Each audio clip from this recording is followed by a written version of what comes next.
10 ವರ್ಷ ಕಳೆದೋದ್ರೆ ಸಾಕು ಇವೆಲ್ಲ ಗಿಡಗಳು ದೊಡ್ಡ ದೊಡ್ಡ ಮರವಾಗಿರ್ತಾವೆ ಕಣ್ರಿ. ಅದೇ 10 ವರ್ಷ ಕಳೆದೋಗ್ಲೇ ಆ ಮರ ನೋಡಿಂದ ನನಗೆ ನೆನಪು ಕೂಡ ಆಗ್ಬೋದು ಫಸ್ಟ್ ಡೇ ನಾನು ಲೈಫಲ್ಲಿ ವಾಲಂಟಿಯರಿಂಗ್ ಮಾಡಿದ್ದೆ ಅಂತ. This very body is soil. My body, your body, everybody. ನಮಸ್ಕಾರ ಎಲ್ರಿಗೂ. ನನಗೆ ಇವತ್ತು ಗಿಡಗಳಿಗೆ ನೀರು ಬಿಟ್ಟು ದೊಡ್ಡ ದೊಡ್ಡ ಮರ ಮಾಡುವ ಒಂದು ಅವಕಾಶ ಸಿಕ್ತು ಕಣ್ರಿ. ಅದು ವಾಲಂಟಿಯರಿಂಗ್ ಮೂಲಕ.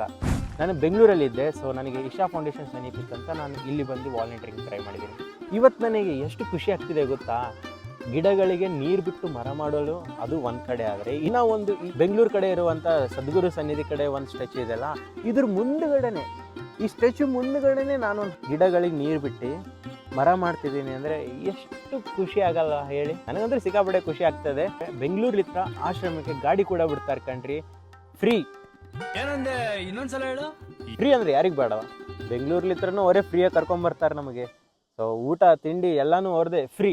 ನಮ್ಮದೇನು ವಾಲಂಟಿಯರಿಂಗ್. ಸೊ 100% ವಾಲಂಟಿಯರ್ ಕೆಲಸ ಮಾಡಬೇಕಂತ ಒಂದೇ ಗುರಿ ನಮ್ಮದು. ಓಕೆನಾ? ನೀವು ಕೂಡ ಇದನ್ನು ಟ್ರೈ ಮಾಡ್ಬೋದು. ಬಟ್ ಇದಕ್ಕೆ ಒಂದು ಸ್ವಲ್ಪ ಪ್ರೀ ಕಂಡೀಷನ್ಸ್ ಇದಾವೆ ಕಣ್ರಿ. ನೀವೊಂದು ಸರ್ಟಿಫಿಕೇಟ್ ತೊಗೋಬೇಕು. ಅದ್ರ ಬಗ್ಗೆ ಎಲ್ಲ ನಿಮ್ಗೆ ಆಮೇಲೆ ಹೇಳ್ತೀನಿ. ಈ ವ್ಲಾಗಲ್ಲಿ ಜಸ್ಟ್ ನಾವು ವಾಲಂಟಿಯರಿಂಗ್ ಎಕ್ಸ್ಪೀರಿಯನ್ಸ್ ಬಗ್ಗೆ ಹೇಳ್ತೀನಿ. ಮಠ ಮಧ್ಯಾಹ್ನ ಆಗಿತ್ತು ಕಣ್ರಿ. ಮಠ ಮಧ್ಯಾಹ್ನ ಸಮ್ಮರ್ ಬೇರೆ, ಪೂರಾ ಬಿಸಿಲು ಅಂದರೆ ಬಿಸಿಲು. ಜಗ ಸುತ್ತಮುತ್ತ ಮಾತ್ರ ಬೆಟ್ಟ ಇದೆ ಕಣ್ರಿ, ಪೂರಾ ಮರಗಳಿದಾವೆ. ಫಸ್ಟ್ ಏನು ಮಾಡಿದ್ವಿ ಅಂದರೆ ನಮ್ಮ ಗಾಡಿ, ಈ ಗಾಡಿ ಇದೆಲ್ಲ ಸೇವ್ ಸಾಯಿಲ್, ಗಾಡಿ ಹತ್ಕೊಂಡು ಸೀದಾ ಇಶಾ ಫೌಂಡೇಶನ್ ಒಳಗಾಸಿ ಒಂದು ಕಡೆ ಹೋಗಿ ನೀರು ತುಂಬಿಸ್ಕೊಂಡು ಕಣ್ರಿ. ಸೊ ಸಿಂಟ್ಯಾಕ್ಸ್ ಫುಲ್ ನೀರು ತುಂಬಿಸ್ಕೊಂಡು ನನ್ನ ಜೊತೆ ಇನ್ನು 2 ಹುಡುಗರಿದ್ರು. ಸೊ ಸೀದಾ ಹೋಗಿದ್ದೆ ಆ ಬೆಟ್ಟದ ಮೇಲೆ.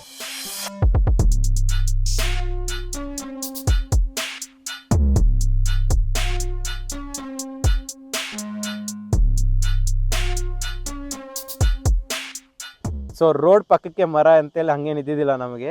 ರೋಡ್ ಇತ್ತು, ಬೆಟ್ಟ ಇದೆ, ಸಣ್ಣ ಬೆಟ್ಟ. ಆ ಬೆಟ್ಟದ ಮೇಲೆ ಹತ್ತಿ ಅಲ್ಲೋಗಿ ಗಿಡಕ್ಕೆಲ್ಲ ನೀರು ಬಿಡಬೇಕು. ಸೊ ಈ ಟಾಸ್ಕ್ನ ಖುಷಿಯಾಗಿ ಎಕ್ಸೆಪ್ಟ್ ಮಾಡ್ಕೊಂಡ್ಬಿಟ್ಟೆ ನಾನು. ತುಂಬಿಸ್ಕೊಂಡು ಹೋಗೋಷ್ಟರಲ್ಲಿ ಫುಲ್ ನೀರು ಇಳಿತಾ ಇದ್ದು ಕಣ್ರಿ. ಸೆಕೆ ಬೇರೆ ಆಗ್ತಾ ಇತ್ತು. ಆವಾಗ ಯಾಕಪ್ಪ ಈ ಮಠ ಬಿಸಿಲಲ್ಲಿ ಇದನ್ನೆಲ್ಲ ಮಾಡಬೇಕು, ಬೇಡಪ್ಪ ವಾಲಂಟಿಯರಿಂಗ್ ಅನ್ನಿಸ್ಬಿಡ್ತು. ಅದು ಅಲ್ಲದೆ ಒಂದು ಕೊಡ, ಒಂದು ಬಕೆಟು, ಇಲ್ಲಿ 2 ಬಕೆಟ್ ಹಿಡ್ಕೊಂಡು ಆ ಬೆಟ್ಟಕ್ಕೆ ಹತ್ತಿ ಎಲ್ಲ ನೀರು ಬಿಡಬೇಕಲ್ಲ.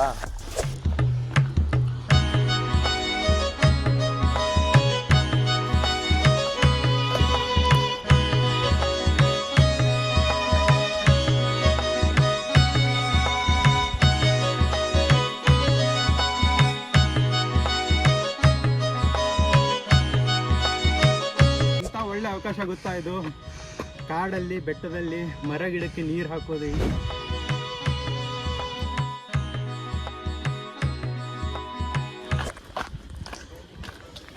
ನಿಜವಾಗ್ಲೂ ಹೇಳ್ತಿದ್ದೀನಿ, ಬೇಡಪ್ಪ ಅನಿಸ್ತಿತ್ತು. ಆದರೆ ಅದೇ ದಿನ ಮಾರ್ನಿಂಗ್ ಒಂದು ಸದ್ಗುರು ವಿಡಿಯೋ ಪ್ಲೇ ಮಾಡಿದ್ರಿ ಕಣ್ರಿ. ಅದನ್ನಲ್ಲಿ ಏನಿತ್ತು ಗೊತ್ತಾ, ನಿಜವಾಗ್ಲೂ ವಾಲಂಟಿಯರಿಂಗ್ ಅಂದರೆ ನಿನಗೇನು ಇಷ್ಟ ಇರುತ್ತಲ್ಲಪ್ಪ ಅದು ಮಾಡೋದು ದೊಡ್ಡದಲ್ಲ. ನಿನಗೇನು ಇಷ್ಟ ಇಲ್ಲ, ನಿನಗೆ ಯಾವ ಜನ ಇಷ್ಟ ಇಲ್ಲ, ಅವ್ರ ಜೊತೆ ಕುಂತು ಆ ಕೆಲಸ ಮಾಡೋದಿದೆಯಲ್ಲ, ಅದು ಕ್ರೇಜಿ. ಅಂದರೆ ನಿಜವಾಗ್ಲೂ ಅದು ನೆನಪಾಯಿತು.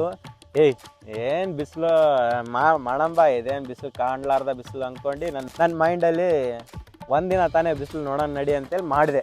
ಇದೆಲ್ಲ ಆರಾಮಾಗಿ ಮುಗಿದೋಯ್ತು ಕಣ್ರಿ. ನಿಜವಾಗ್ಲೂ ಹೇಳ್ತಿದ್ದೀನಿ, ನಮ್ಮ ಮನಸ್ಸೇ ಆಟ ಆಡೋದು. ನಾವು ಕೆಟ್ಟದ್ದು ಅಂದ್ಕೊಂಡಿಲ್ಲ. ನಾವು ಆಫೀಸ್ದೆಲ್ಲ ಮ್ಯಾನೇಜರು ಬಾಸ್ಗಳನ್ನ ಬೈಕೊಂಡು ಕೆಲಸ ಮಾಡಿದರೆ ಅದು ನಮಗೆ ಹಾನಿ, ಅವ್ರಿಗಿಂತ ಜಾಸ್ತಿ. ಅದೇ ನೋಡಿ, ಈಗ ನಾನು ಖುಷಿಲಿಂದ ಮನಸಾರೆ ಫುಲ್ 100% ಡೆಡಿಕೇಟ್ ಮಾಡಿ ಇಷ್ಟಪಟ್ಟು ಮಾಡಿದೆ ಕಣ್ರಿ. ಅದು ಮುಗಿದೋಗಿದೆ ಗೊತ್ತಾಗಲಿಲ್ಲ. ಒಂದು 10-15 ಗಿಡಗಳಿಗೆಲ್ಲ ಮರ ಮಾಡೋದಕ್ಕೆ ಒಂದು ಸ್ವಲ್ಪ ನೀರು ಹಾಕ್ಬಿಟ್ಟಿದ್ದೀವಿ ಅಂತೆಲ್ಲ ಅನ್ನಿಸ್ಲೇ ಇಲ್ಲ ನಮಗೆ. ಮೇ ಬಿ 3 ಕೊಡ 2 ಕೊಡ ಹಾಕಿದ್ದೀವಿ ಒಂದೊಂದು ಗಿಡಕ್ಕೆ. ಒಂದು 15 ಗಿಡಕ್ಕಾದರೂ ಹಾಕಿದ್ದೀವಿ ನಾವು. ಸೊ ಇದು ನನ್ನ ಮೊದಲನೇ ದಿನ ವಾಲಂಟಿಯರಿಂಗ್ ಎಕ್ಸ್ಪೀರಿಯೆನ್ಸು. ಈ ಥರ ಸೆಕೆಂಡ್ ಡೇ ಟ್ರೈ ಮಾಡ್ತೀನಿ. ಮತ್ತು ಬೇಕಂದರೆ ಇಶಾ ಫೌಂಡೇಶನ್ ಇದ್ರ ಬಗ್ಗೆ ಒಂದಿಷ್ಟು ಥಾಟ್ಸ್ ಇದಾವೆ ಕಣ್ರಿ ನನ್ನ ಮೈಂಡಲ್ಲಿ. ಅದ್ರ ಬಗ್ಗೆ ಕೂಡ ಒಂದಿಷ್ಟು ವಿಡಿಯೋಸ್ ಮಾಡ್ತೀನಿ. ಲೈಕ್ ಒಂದು ಸಣ್ಣದಾಗಿ ಬ್ರೀಫ್ ಮಾಡಿಬಿಡ್ತೀನಿ ಇಶಾ ಫೌಂಡೇಶನ್ ಬಗ್ಗೆ. 4 ವರ್ಷದಿಂದ ಕೊಯಂಬತ್ತೂರು ಹೋಗಿದ್ದೆ ಕಣ್ರಿ, ತಮಿಳ್ನಾಡು ಟ್ರಿಪ್ಪಲ್ಲಿ.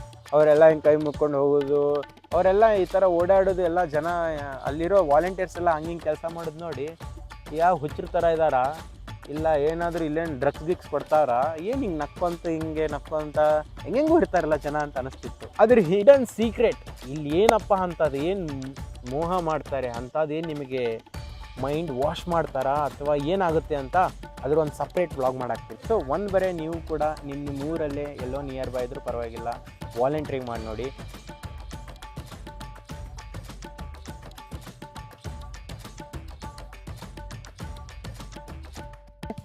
ನಮಸ್ಕಾರ.